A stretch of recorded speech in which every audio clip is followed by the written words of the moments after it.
Ignition sequence start. 6, 5, 4, 3, 2, 1, 0. All engine running. Liftoff.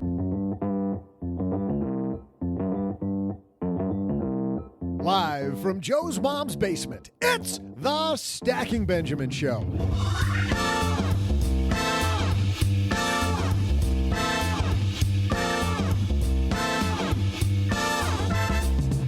I'm Joe's mom's neighbor, Doug, and today we're cleaning up the place to welcome the financial editor of the Today Show, Jean Chatzky.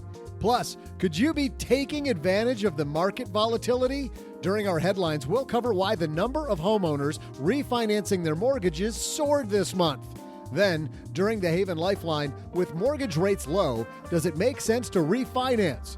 As always, we'll make sure to save some time for my trivia. And now, two guys who have loved having a reason to stay inside. It's Joe and G.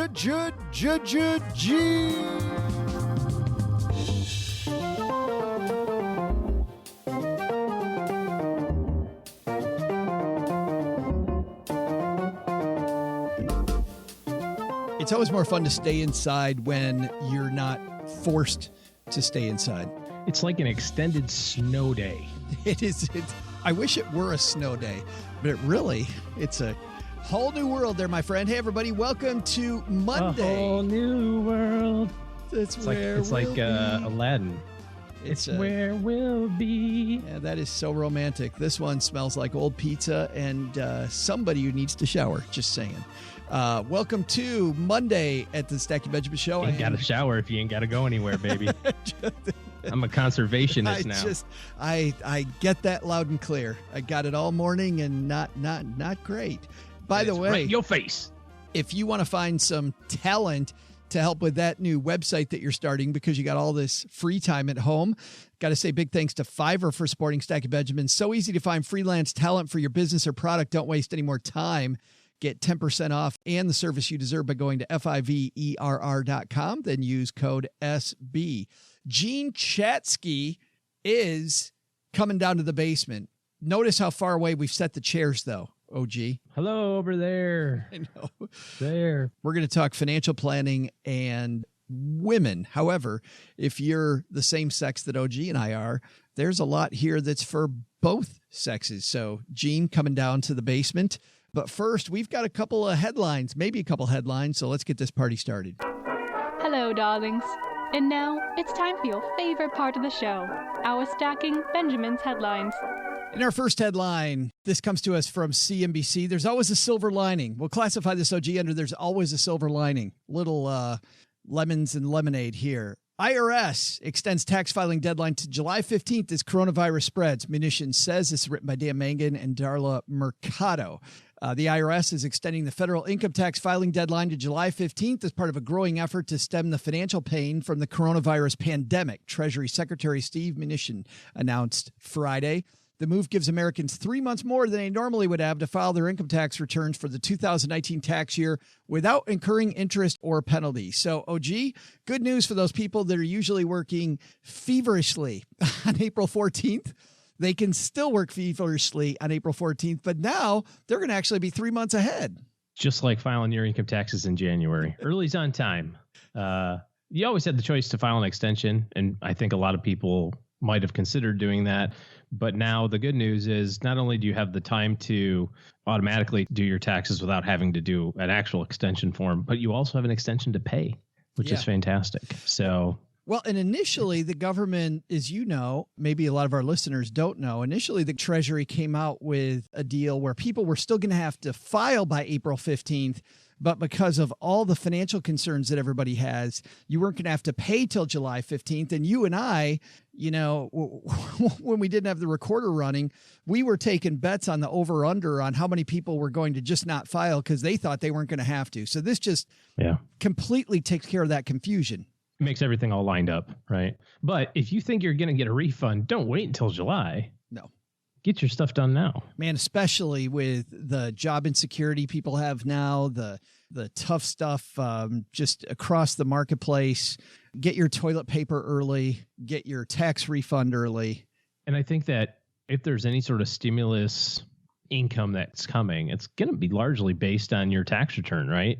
So if you have a big difference between one year to the next, especially if last year, so 2019, especially if your income was lower last year, I think you want that on the record for the IRS to look at or for the government to look at if they're going to be issuing, some stimulus checks in the near future. If you had another kid, for example, you want to get that kind of on the books. Yeah. If you can. So you get the right benefits if you're supposed to get them. I'm sure you and I are going to talk about the stimulus check again in the future. I'm sure we will when we actually have definitively what the heck's going to happen there. But this OG, I think, should be another shot across the bow for people. Take that seriously, man. I remember the last time people got a stimulus check back in 2008, I think. The government handed out some, what was that? Was that TARP? Yeah. Stimulus checks. Remember how that did nothing? No, TARP was for the banks. That's right. That's right. But they did have a stimulus check that all Americans got.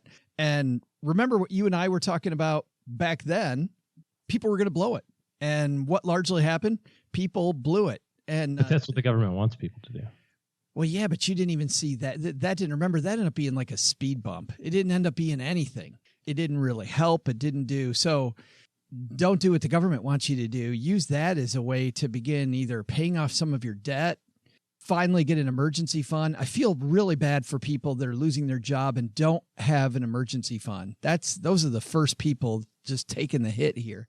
Well, hopefully they get this all sorted out and people are supposed to get some help, get their help. And, we can all stay at home for a couple of weeks. It's like Christmas break, You get to get this over with. We can all get back to work, right? How long do you think it's going to take for people to get a routine around home? A week, 2 weeks? I mean, I don't know. Before you get back into some type of a general routine. I don't know. No, that's going to be an interesting social experiment as well. Mm-hmm. Yeah, that's exactly right. In our second headline, this comes to us from Yahoo Money, and I'm giving you a hug from 6 feet away, Joe. Here's a hug. Written by Dara. It's a big warm hug. Thank you, brother. Written by Dara Singh. Coronavirus fears creating a mortgage refinancing boom. As fears over the coronavirus grew, so did the opportunity for homeowners to lock in lower mortgage rates. The number of mortgage refinance applications jumped 26% last week versus the previous one, according to a weekly index from the Mortgage Bankers Association. It was more than triple the volume of 224% compared with a year ago. I've had unprecedented volume come through with my phone constantly ringing, said Scott Sheldon, senior loan officer at Sonoma County Mortgages. I have about 4 times as much volume refinancing. Here's the thing, guys. Let's talk about what's going on here. The Federal Reserve completely unloaded their gun, moving interest rates from down to between 0 and 0.25%. Those interest rates, just to tell you guys how this works, those interest rates are not mortgage rates. They're not mortgage rates. Those are the Fed controls one little tiny interest rate, and it's these very short-term microloans that banks take so that they can stay solvent. They borrow money very quickly back and forth. The Fed is the centerpiece of that exchange of cash and those microloans. So when you hear 0 and 0.25%, that has only tangentially something to do with mortgages. And I feel like, OG, a lot of people don't understand that piece, number one. Yeah, you're not going to get a 0% mortgage. That doesn't exist. Keep in mind, these are transactions between the biggest financial institutions in the world, the most capitalized institutions in the world, the federal government, and these really large banking institutions. Who's the better credit risk? The federal government or you? So the federal government, or JP Morgan Chase or you. Well, JP Morgan is. So every time you add a layer of risk, you add a layer of interest rate exposure. And the reason that your interest rates on your house are lower, for example, than the interest rates potentially on your car is because you're more likely to go into default over your car than you would over your house. And then you keep going down that line and you go, well, why is it that my credit cards are at 20% and my car's at 6% and my house is at 3%? Well, again, if you're going to default on something, you're going to default on your credit cards first. So every time you add a layer of risk, every time you add a layer of insolvency opportunities, if you will, for the person that's making the loan, you add another notch of interest. So you're not getting 0% loans. That doesn't exist in the real world. The thing that people are overlooking is that this is not just an opportunity, though, to refinance. And we'll get back to refinancing here in a second. But, OG, the big opportunities here, the actual place that's affected immediately are consolidation loans, revolving debt like credit cards, and auto loans. So refinancing your auto loan to get a better rate on that car if you have one, or pay it off more quickly. Usually you'll find a better rate through a credit union. There's an opportunity there that's directly linked to this lowering. If you have credit card debt, but you have good debt and you want to consolidate to cut up the cards and get your financial act together, go to more of an all cash lifestyle, that's an opportunity for you as well. Direct opportunity. Now, are you finding that that's coming in this quickly though? Have you seen credit card rates go down already? Or are you saying like at the secondary consolidation levels where you're seeing the rates are changing? Yeah, I'm seeing it at consolidation levels.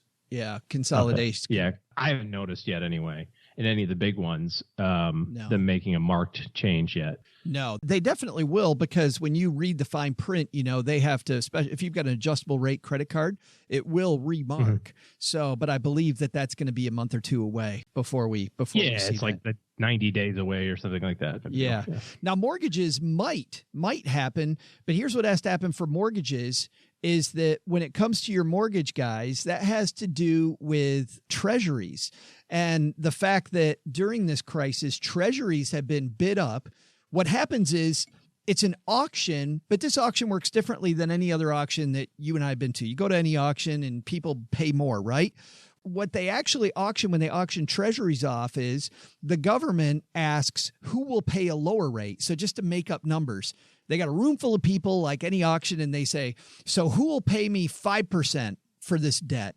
And people go, yeah, I'll give you 5%. Then they say, well, okay, who will pay 4 3/4? I'll give you 4 3/4. Who will pay 4 1/2? And what they do is they try to find the last person standing that will let the federal government borrow money. I mean, how great is that when you got a room full of people that will loan you money because your credit's that good?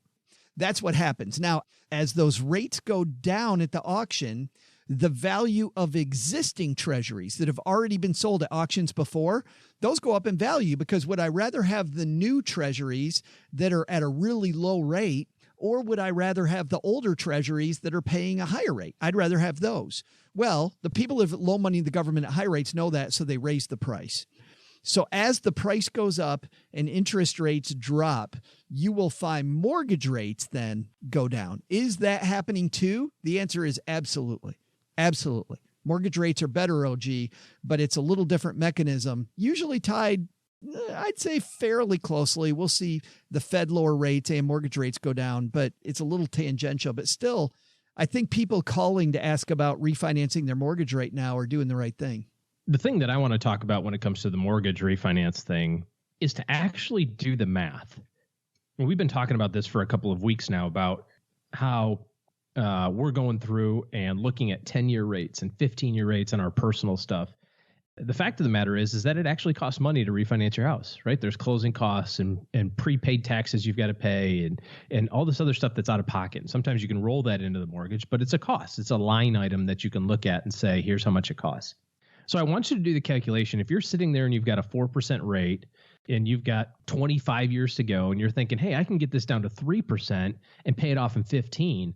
I want you to do the math and just sit down and say, well, what if I just pay extra on my 4% mortgage to pay it off in 15 years? You can do that calculation. You can say, well, how much do I have to pay extra? Compare that against the payment that you'll have to do with the guaranteed 15-year mortgage as opposed to the made up 15-year mortgage that you're going to create. And then look at the difference between those, that total cash outflow against the cost of the loan. A lot of times we get wrapped up and say, oh, hey, I got 4% now. I can get 3%. That's going to save me a boatload of money. And I'm going to do a 15-year mortgage and I'm going to save all this time. And that's all true.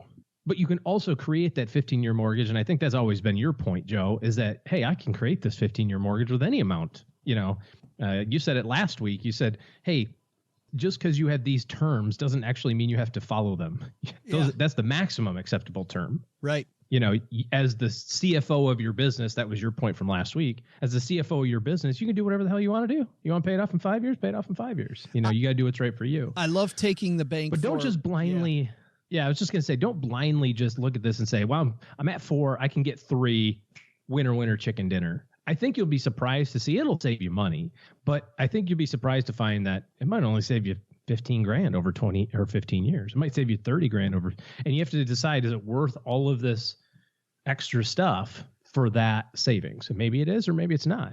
But it's not as simple as just cut and dry as going, I'm going from 4 to 3. Look at me. I'm super awesome. The bankers will have you believe that, because guess what? Banks don't lose money. Right. Mortgage guys, they're really smart. Look at those closing costs listed in there. All those people that get paid when you refinance the house. I think the lesson here is while you're holed up in your mom's basement or wherever you might be for the next several weeks, there is some homework you can do. And while the Federal Reserve, OG, did not lower rates for you to make your interest rates lower, they actually lowered rates so you'll hopefully keep spending money that you don't have, that you keep borrowing money. You can make your financial situation better during this horrible outbreak. And you can also focus on, instead of looking for headlines 24/7, you can focus on the things that you can actually control. I know that's shocking for some people, but you can focus on the things that you can control.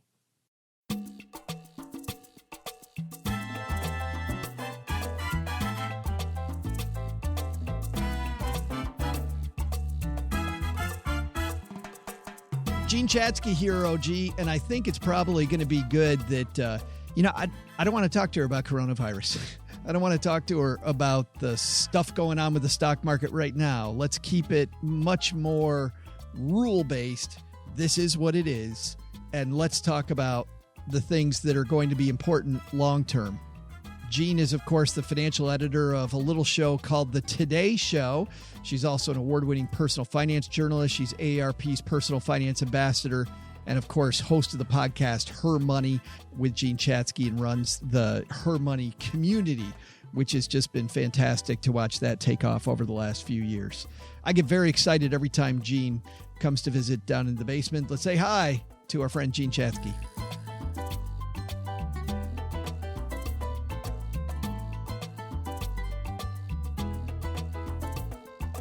And here she comes, back for a repeat visit to the basement. Our friend Jean Chatzky, how are you?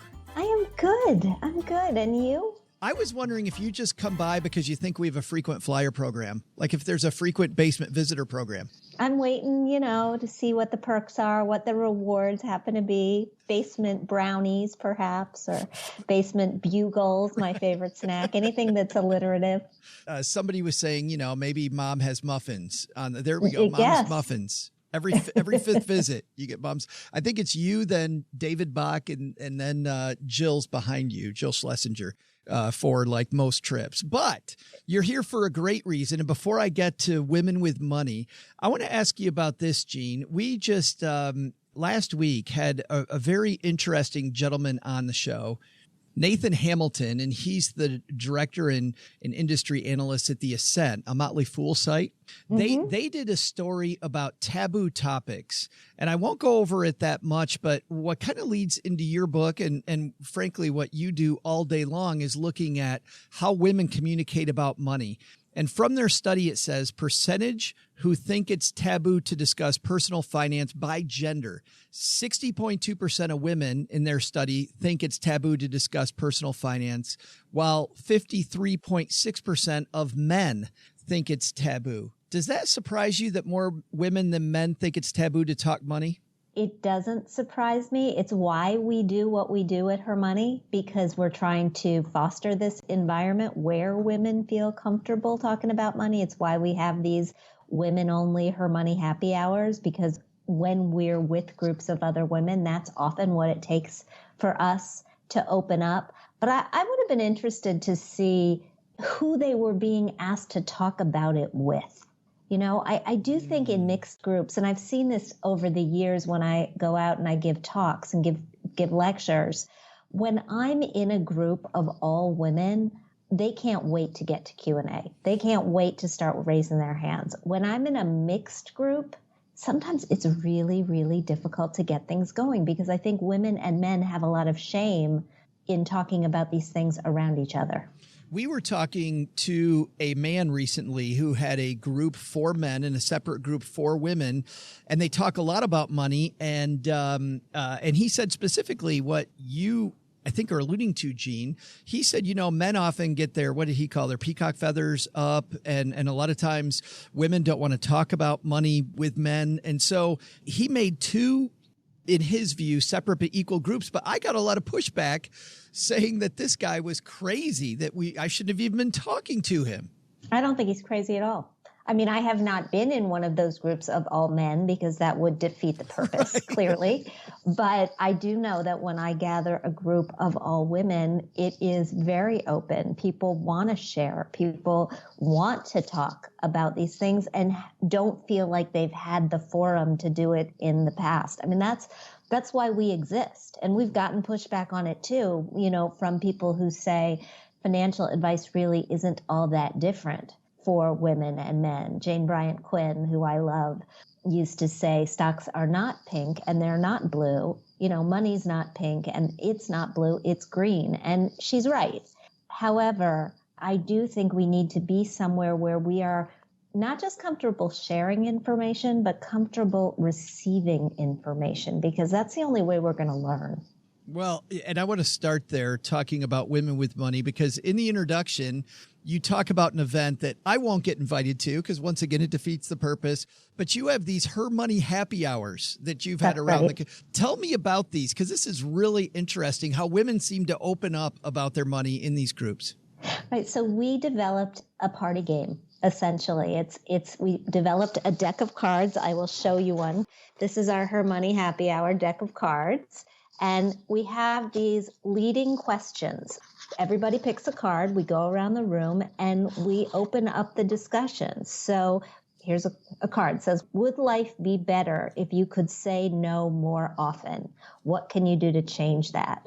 Or how does money make you feel? Or would you like to delegate more housework, yard work, childcare than you do? Why or why not? And there are, 50 of these things. So we go around, people pick a card, we start talking, and we drink, and we keep talking, and it's a lot of fun. And you said the game goes better the more the wine flows. Well, everything goes better the more the wine flows, right? But I love that, because a lot of people think that mixing a serious topic like money with wine. Cheryl and I started having weekly meetings where we talk about our money, and they're always better with wine or pancakes. We try to keep it short. We have I love fun. pancakes. Well, and it obviously depends on the time of day, right? Right. But we keep it short. We keep it fun. And it sounds like that's what you're doing here with these groups of women, and they really then open up.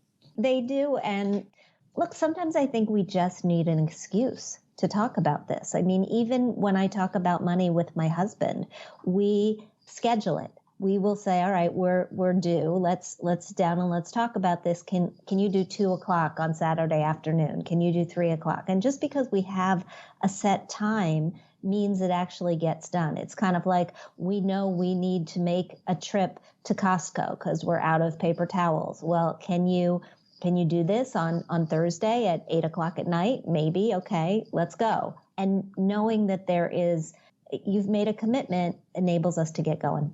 Make Money, Not Excuses was a huge hit. How long ago was that book released? Oh, about a decade. Isn't that amazing? That time so fast flies. You say that even though that was a big hit at the time, the game has really changed for women, though, Jean. You're fighting a different battle today than you were then. We have more money, which is a really interesting perspective to be in. No, we haven't closed the gender wage gap, but many more of us are the primary breadwinners. Many more of us are staying single longer.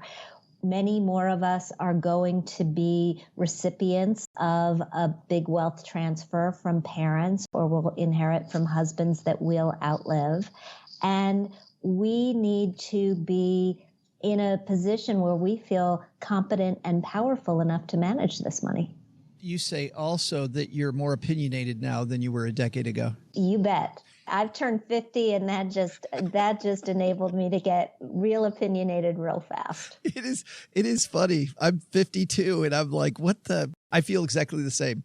You start chapter 1 with an interesting quote, and I'm thinking probably this comes from one of your Her Money happy hours. I'll read it to you. Natasha, in her 30s, New Jersey single editor and publicist, says this: "Once upon a time, I would have said money's my currency, and then I might have said time is my currency. Now I'm at the point where I've realized it's not time that's my currency, it's contentment."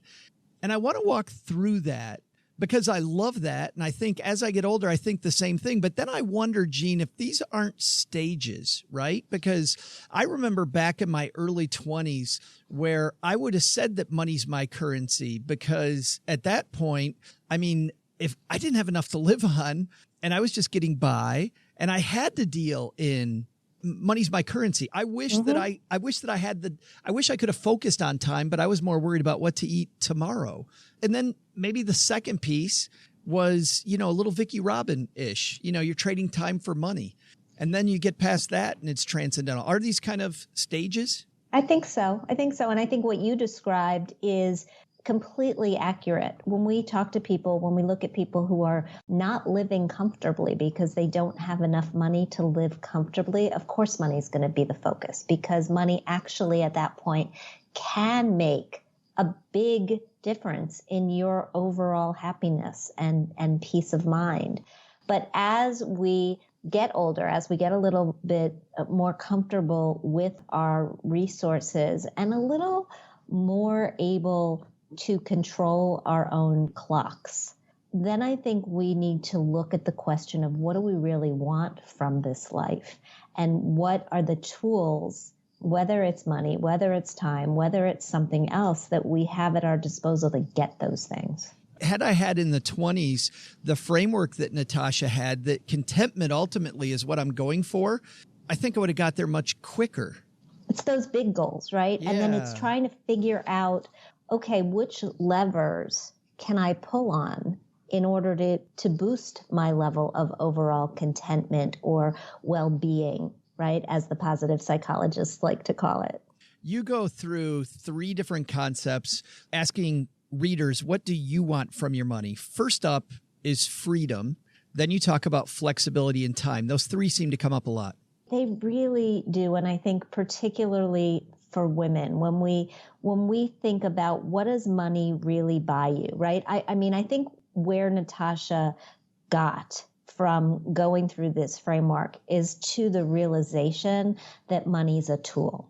And people who continue to think it's just about the money haven't yet realized that money is the tool that we use to get what we want in life. And the goal is to figure out how to use that tool most accurately for you. Some people get great joy, great freedom by giving their money away. Some people get it by stashing it in a place where they know that it's there. Many women fall into this point. I mean, I asked this question, what do you want from your money, so often, until I realized I was asking the wrong question. Because for women, it isn't a matter of want as much as it's a matter of need. We have to actually satisfy and check off those boxes of safety and security for many of us before we can move on to anything else. But then you go further than that, though, Jean. I mean, to your point, you say then this whole idea of, as kids were taught wants versus needs, that maybe we're being sold a bill of goods there, because for some people, needs and wants, there's a gray area. Yeah, for some people, there is this squishy area where we think that something is a want, but in reality, it's actually a need because it is so satisfying to our core. I did an episode of my podcast with a behavioral economist named Sarah Newcomb. She talked about how the need for beauty in the world was, in fact, a need for her. You know, she needs this beautiful, comfortable environment. And so for her to spend some of her resources in order to achieve that makes total sense, not at the risk of damaging her future security, but understanding that once we've checked off the boxes, we're doing what we need to do in order to save a decent amount. We're not going to sabotage our future selves. We have this pot of resources, at least we should, where we should be able to decide, how do I use this to get the most of what I value most? And my biggest problem with this argument of spending your money on experiences rather than things is that although it does work for most people, according to the research, it doesn't work for all people. And I sometimes find myself in the category of a throw pillow person. What I tend to value is the ability to curl up in my cozy nest at home, because that's where I can recharge my batteries. And often for me, that is better than a spa treatment. You know, it's better than jumping out of a plane or whatever sort of experience you want to spend your money on. And I am not judging, right? That's me. That's what's important to me. And I've learned that about myself. And some people would argue that for me, that nesting is an experience, and maybe it is. But the point is to just figure out what fills you up and then use your resources in that way without judging yourself. I have a friend, and she and I had a long talk about this maybe a decade ago, that for her, beauty products were an essential. And it wasn't just how she looked. It was the process of making herself up during the day, got her into a day. Like for some people, a 3-mile run gets them into their day. Yes. Or some people, meditation does. For her, this thing. So she said she kept judging herself because she would go to Sephora and spend money. And then she realized that when she didn't spend money on Sephora, that's when she felt horrible and nothing else went well. I think we're talking the same stuff. We are talking about the exact same thing. Yeah. Figure it out. Like, what is it that makes you feel comfortable in your skin and comfortable in the world, and use your resources appropriately? There's an exercise in the book. I'm not sure. I don't remember what chapter it's in, but there's an exercise in the book that involves tracking your spending, not just to see where the pennies are going, although that's important, but to go back a month later and to go over your spending log to see what you felt good about and what you regret, because that's a real window into what you value. Well, it's funny. I was going to ask permission because you have exercises at the end of every chapter in the book, and you have 2 exercises in chapter 1. So nice one, Jean. That was exercise 1 from chapter 1. But the second one, I had a coach that put me through this. Actually, I take this back. We go through this exercise every 6 months.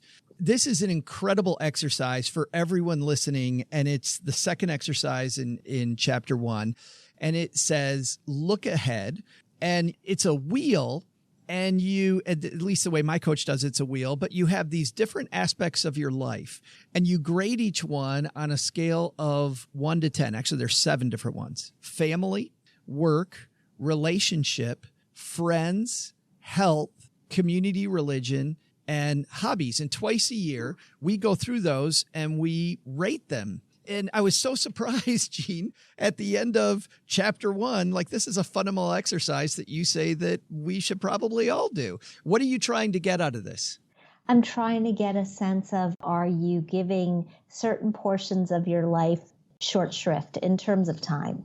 I mean, time is our other limited resource. We can't get more of it than we have. And when you're not serving all of those parts of your life that you think are important, you tend to start to feel it as an emotional drain. And so I think I'm a fan of tracking. I'm a fan of tracking spending. I'm a fan of tracking calories on occasion. And I am a fan of tracking steps. And I am a fan of tracking this as well.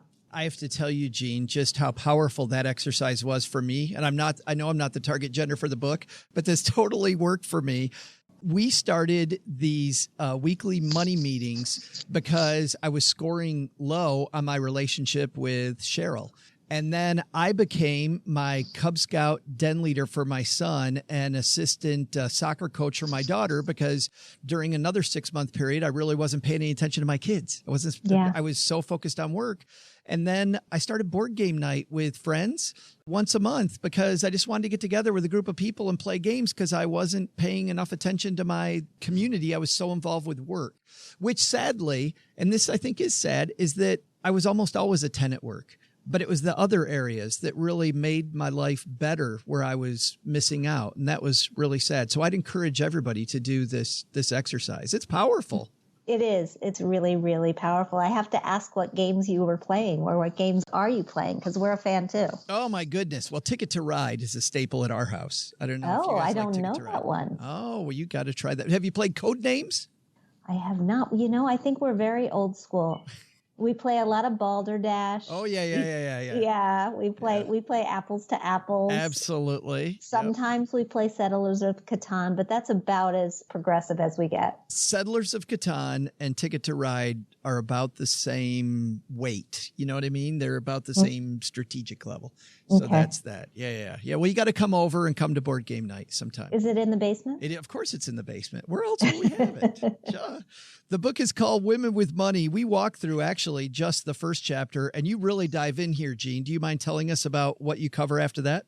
Sure. I listened very closely to the hundreds of women that I talked to when I asked the question, what do you want from your money? And I based the book around their answers. So what I heard was, I want to be able to take care of myself, meaning I need to know how to invest my money, not just save it and budget it.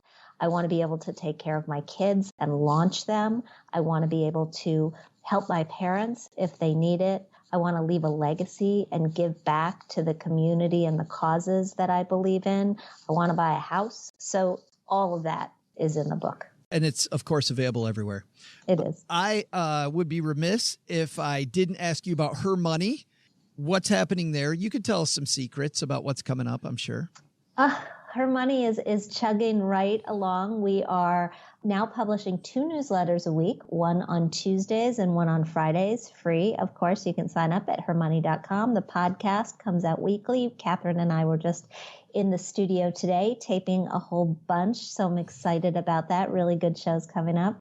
And we are keeping on keeping on. Keep on keeping on. Is that how you say? How do you say that? Keep on keeping on. Keeping on keeping. I don't know. I don't know. Something. I don't know. But we're having a good time doing it. Whatever we're doing. I could tell as I watch from afar. Jean, thanks for stopping by and talking women with money with us. Thank you for having me. Hey there, Stackers. Joe's mom's neighbor Doug here. It's National Chip and Dip Day, so I'm a little distracted because I got to take part in all the holidays. I know you're used to a strict financial trivia segment here. Hold on.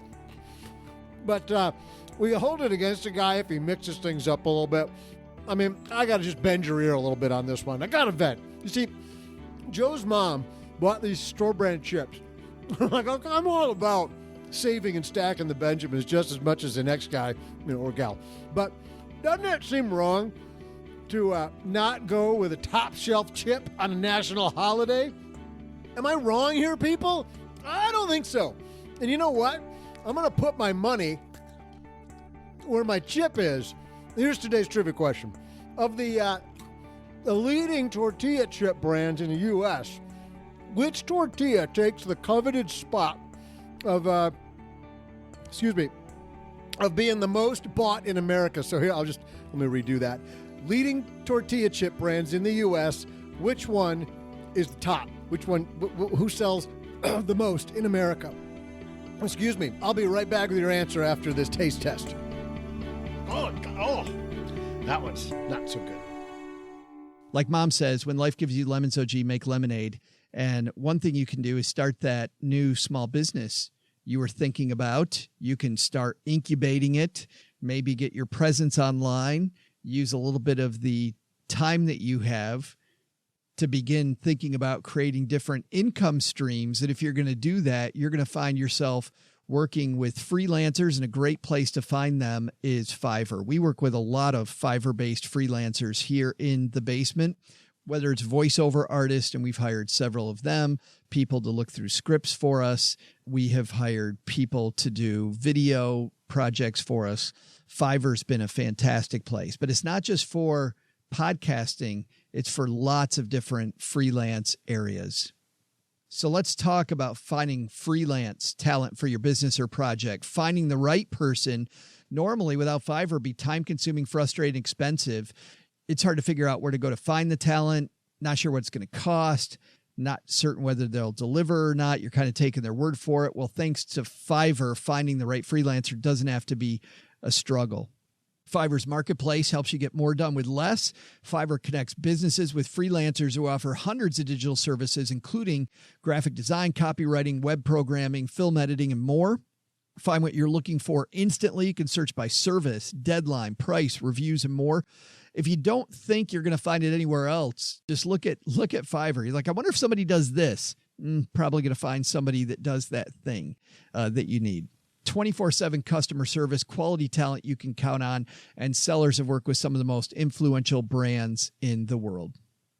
So take 5 and do what we did. Check out Fiverr.com, and you're going to get 10% off your first order because you're a stacker by using our code SB. It's so easy. Don't waste any more time and get the service you deserve by going to Fiverr.com, code SB. Fiverr, it starts here.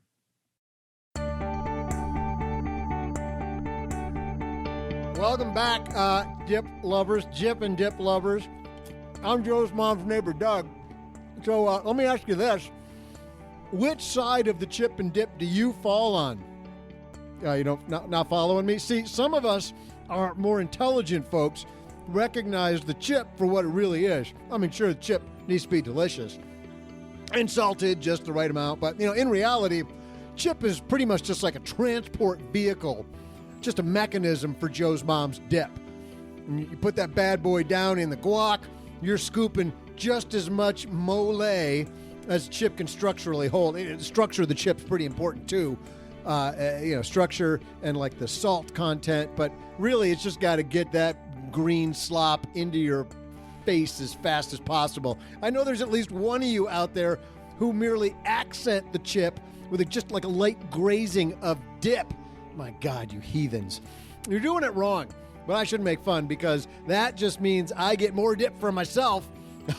On second thought, hey, Steve, when we can cut that part out, right? Let's take it right out of there. All right, yeah, the whole part about being a chip and a dip fiend. Yeah, okay, good. Thanks, buddy. 3, 2, 1. Okay, here we're back. Hey, folks, I'm Doug, and nothing special for this side of the trivia. So, let's just get right to your question. Here's what I asked before the break. Which tortilla chip is the most bought in America? The answer? Doritos. According to a 2017 report, the company pulled in a cool $1.48 billion that year. I bet a year's worth of nacho cheese, that number has only gone up. That's enough for me. I gotta dip out. See ya. Oh, real good. Oh, really good. Man, good dip.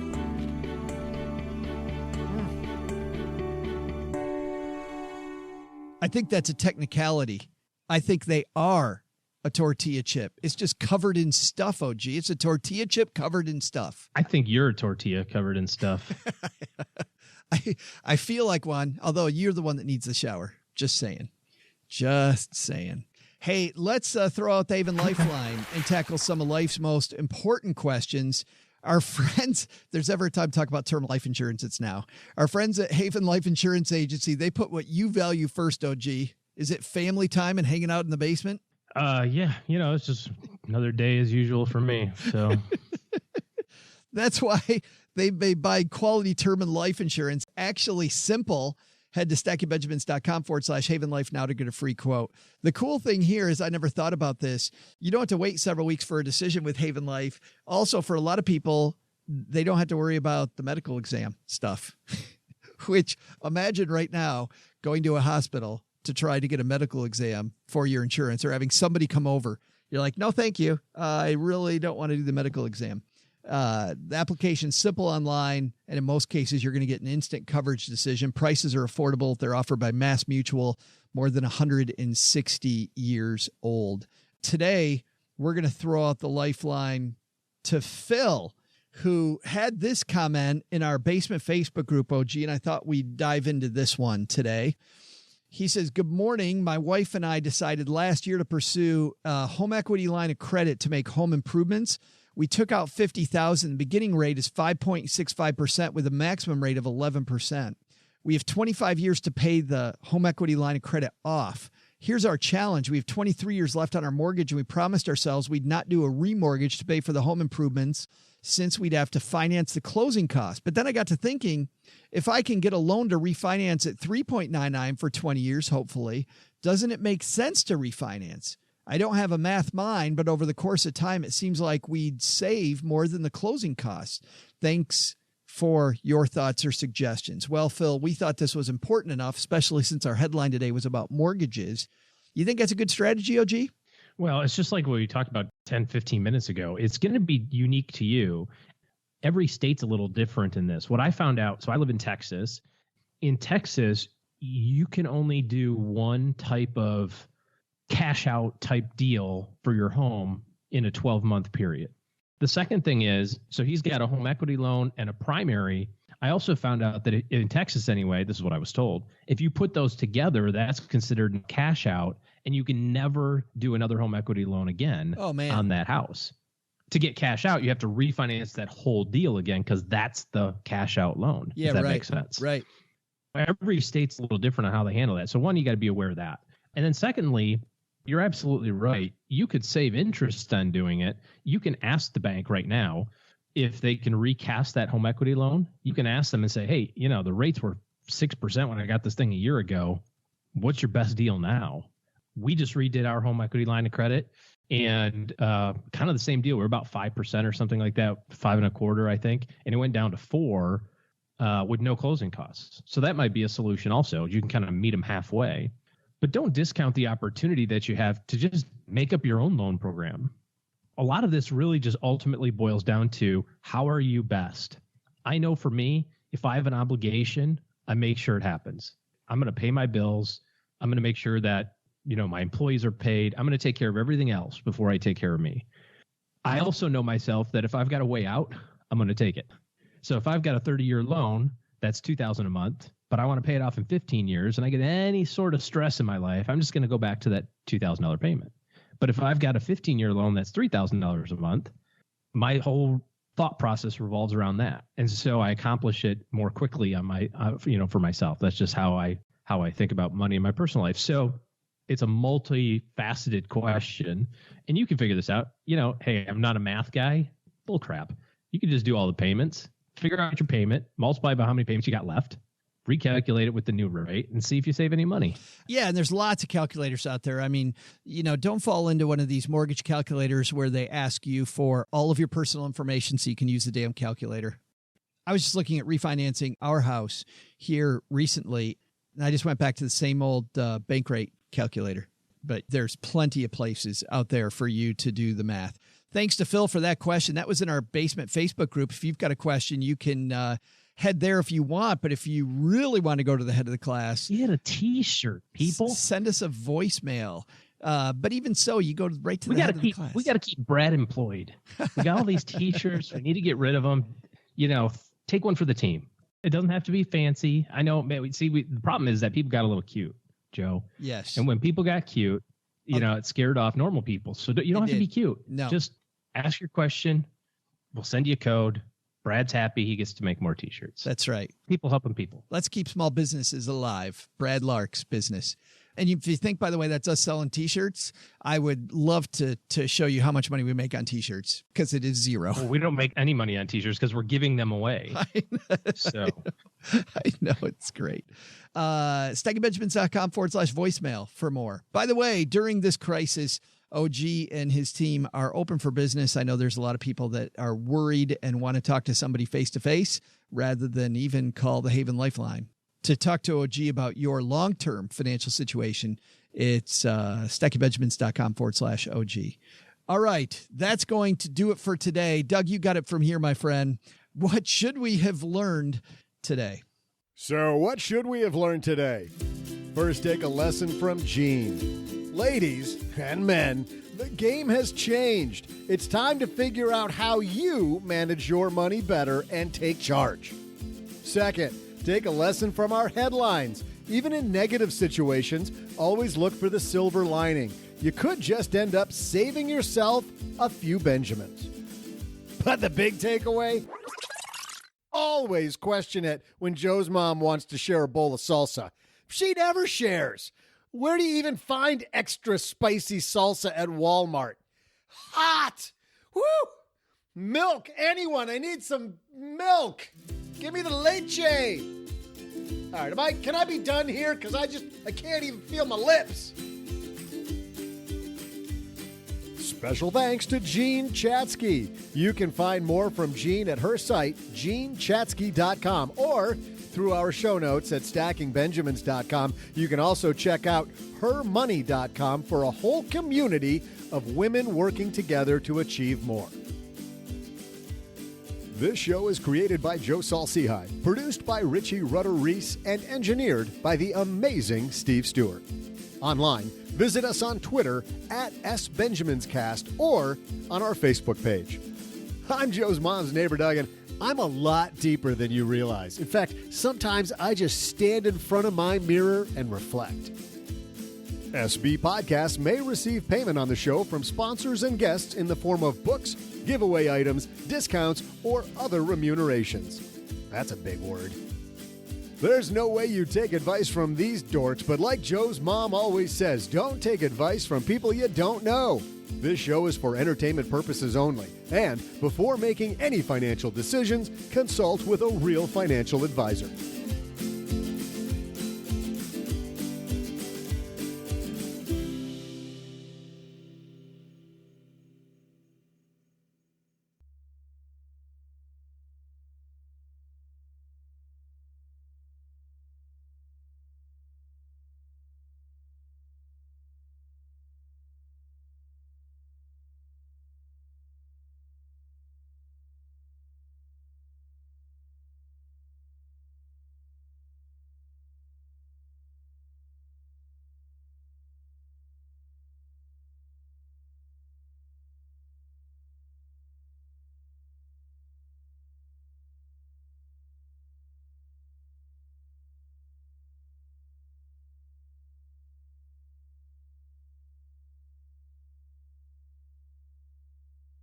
Well, so I have a little bit that I want to get off my chest also, but mine is not going to be anywhere near what yours is. So do you want the hammer or should we go with the pillow pet first? That's the question. Maybe you should go first. Remember when you were a kid? This is something that for anybody who is under, I'm going to say probably 30, you will not know the answer to this question. But I think it provides some historical context. So when you were a kid, Joe, and you were sitting there watching cartoons or the television program was on, and there was the little scroll at the bottom of the screen, you know, the little thing that goes across the bottom of the screen. What was that reserved for? Tornadoes. And what preceded that? There was usually like a bop, bop, bop noise or beep, beep, beep, beep, beep, beep. Yeah, some kind of alert tone, right? Yes. And you would go like, oh, I got to pay attention. Yes. Right? Tornado, Bay County. You're like, oh, that's me, right? And so the whole thing across the bottom of the screen was designed to call your attention to something. Nowadays, of course, everything has the thing at the bottom. So when did it become the norm? So when you flip on the news, right, you're watching the Weather Channel, you're watching the news, you're watching the Sports Center, everything's got the little thing at the bottom now, right? Yeah. So when did that become the norm? I would say when 24/7 news coverage began. Okay. All right. I will accept that as a decent answer, but a very specific time. And when I say it, you'll go, oh, yeah, no kidding. Very specific, maybe event that required everybody's immediate national attention. 9/11. Bingo. And it made sense, right? Because it was they couldn't get the news out fast enough with all of that stuff going on. And I don't know what came first, 24/7 news or 9/11, but I do know that little crawl at the bottom appeared on 9/11 which made sense because that's what we're all conditioned to do, right? Pay attention to the thing. This is the emergency, right? Here's the news. Here's the stuff you got to be aware of. And it never disappeared. In the Super Bowl, you may have recognized that when they presented the Super Bowl, I think Fox had the Super Bowl, when they presented it, they did it with nothing on the screen other than the score. And if you go back and watch ESPN today, because they're doing all these old classic games and stuff like that, you'll see sometimes they just have the score. But now you watch a ball game, any kind of game, and what do you get? You get score, constant time, play everything. clock, timeouts, down, distance, yards remaining, the yellow line that tells you how far you got to go, the name of the quarterback that's on the field, the play formation, the guy drawn all over the place. It is constant, just in your face information. And it's so over the top. When you watch the news today, and I'm not trying to make light of any of this stuff because it's pretty serious. We recognize that. I don't know about your news, but in Dallas, our news has the two newscasters sitting on opposite sides of your screen because they got to be 6 feet apart. And then a big graphic behind them that's in CDC red with this floating amoeba that says coronavirus through the whole newscast. The whole thing is all about, this crazy stuff that's going on. And it's all just like in your face, in your face, in your face, in your face, in your face, in your face, in your face. And I cannot find a single person who gets done watching the news or gets done reading the newspaper, or scrolling on Reddit or Facebook or Twitter or whatever, and goes, boy, I'm in a way better mood now. So, there's important stuff we have to know about this. There's times during the day where you should probably reserve for kind of catching up on the news associated with what's going on here. But do yourself a favor. Please, please, please, please do yourself a favor. The rest of the time, pay no attention to it. I get that it's scary. I get that, in different areas of the country, it's like changing hour by hour sometimes. And you go, well, but I got to know. You don't have to know. It's not, to the best of our knowledge, it's not going through the air and like going to filter into your home and all of a sudden you're going to get it. If you just stay home, every so often check the news, turn it off. The rest of the time, just listen to music, not talk shows. Not the morning, radio drive, because that's all they're going to. I'm just talking about just straight up music. I found out that on Spotify, I listen to a band all the time. It just happens to be on like replay. And there's been a band that's been around a long time. I got a notification on Spotify that popped up. It said, you're in the top 1% in worldwide listeners to this band. And I was like, well, does that give me some free stuff or what? I know, right? They owe you a t-shirt, man. Yeah, they do. So anyways, my public service announcement is this. Turn it off. Turn off the stock market news. Give yourself a break because it's a very real thing to get stressed out about stuff that's out of your control. And then you don't sleep good. And you know what I mean? Like all that stuff just piles up. So anyway, OG's public service announcement for the day.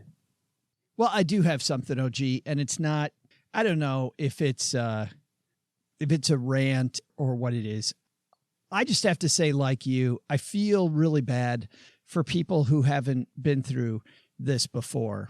And we actually received a review on the show that I'd like to bring up. Usually, I don't like to talk about people and negative reviews. I get why people, we're such a different show than a lot of shows that people will sometimes, we're not Dave Ramsey. We're not Susie Orman. That stuff is fine. This review really bothered me. And by the way, OG, it didn't bother me for me. It bothered me for this person.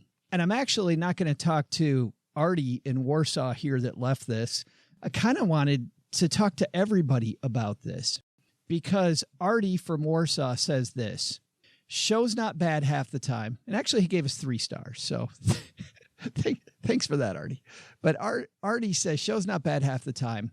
My problem with the pod is that I feel like they pre-recorded their podcast and aren't relevant. For instance, currently the markets are taking a dump, the country's going into crisis mode, and these guys are talking about their usual fintech junk. Basically, it's like that "this is fine" meme where they promote their sponsors as everything around them is burning. I hope not just for Artie, but for everybody in our community, because it's so fun to talk to people when either we go on the road or that you write to us or you participate in our Facebook group. The way Artie's writing, I think to your point with that crawl going across the bottom of the board, I think it's dangerous. I think looking at the world, the phrase everything is burning and we think it's okay. We don't think it's okay, Artie. And by the way, I know based on what you said, you don't think it's okay. But OG and I have been through this. This is our third one. We had 2000 to 2002. We had 2007 to 2008. And then we have whatever this is. And along the way, there have been these February through April. Yeah, there have been these. That's me knocking on wood. Through April 2nd. Please. Yeah. Please.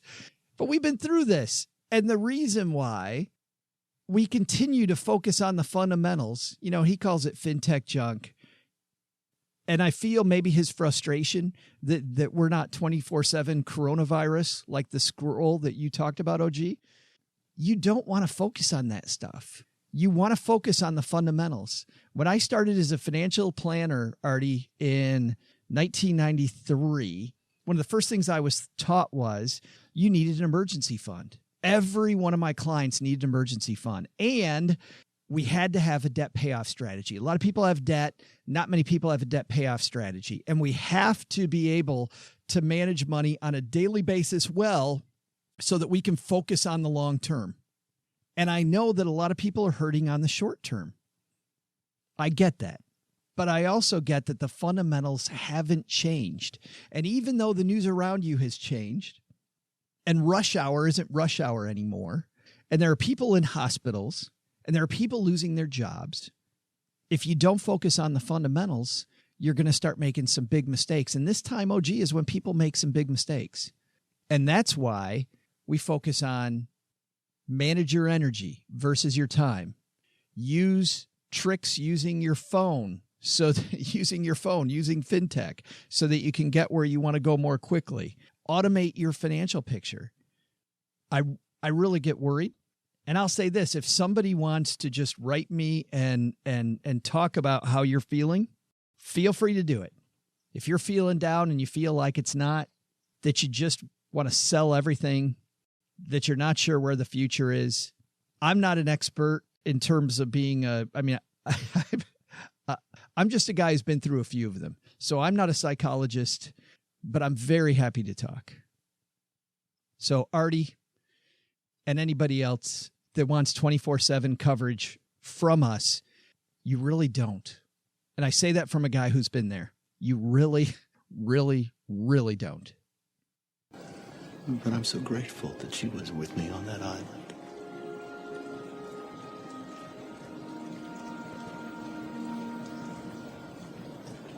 And I know what I have to do now.